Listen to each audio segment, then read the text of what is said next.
down with Digital Storyteller CEO Marr to talk about his experience running a digital marketing agency and how he inspires change within the company. Hey Andrew, tell us a bit more about what your initial goals were for the Digital Storyteller brand. So good question. What were the original goals for the Digital Storyteller brand? Well, when Amanda and I sat down and discussed what we wanted from this business, it was to be the best marketing agency in San Diego. Not the biggest, but the best. So that was number one.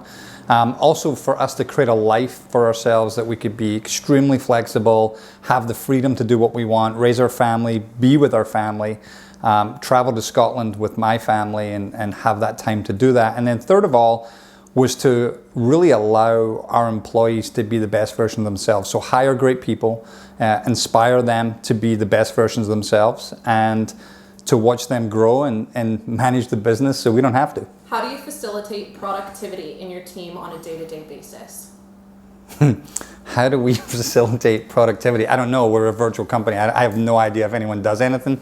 But in all seriousness, the way that we do that from a virtual perspective is that we set project deadlines every week, right? Amanda and I are not in the business of micromanaging. It's not something that we liked in our careers. It's certainly not something that we're going to do at Digital Storyteller. So if we manage based on projects rather than based on time, we feel like that is a better way to inspire our workers, our employees to be better.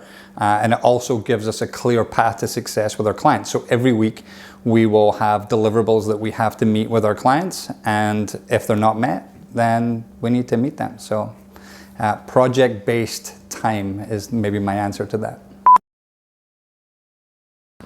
Bribery, that's number one. Always buying expensive gifts and lots of Fireball. Just kidding.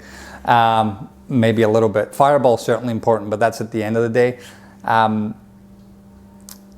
I think, rewarding staff for doing things well. We maybe don't do it by the book, but we certainly send our staff Venmo payments and different types of amounts when they do well. So that's one thing. Swag is another thing. We have terrific shirts here, like a brand new Lulu with the little logo on it. It's fantastic.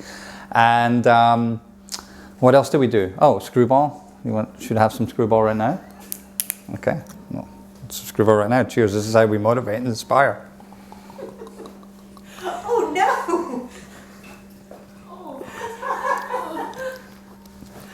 Does everyone feel inspired?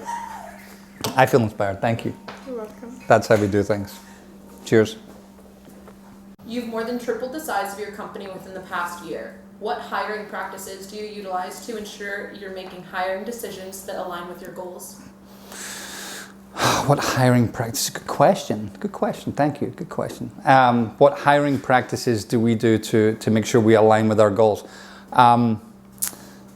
Hiring people that have high levels of emotional intelligence is important to us. So we actually provide a prep test with a local company that we use here, and every potential employee goes through this test so that we can understand their level of skill from where they're at right now, where they like to spend their time, which is incredibly important to us, and how they're inspired and motivated, which becomes the most important thing to Amanda and I, because then we can challenge our staff and foster that ability for them to be the best versions of themselves, and go from there. So emotional intelligence is certainly number one, probably the most important.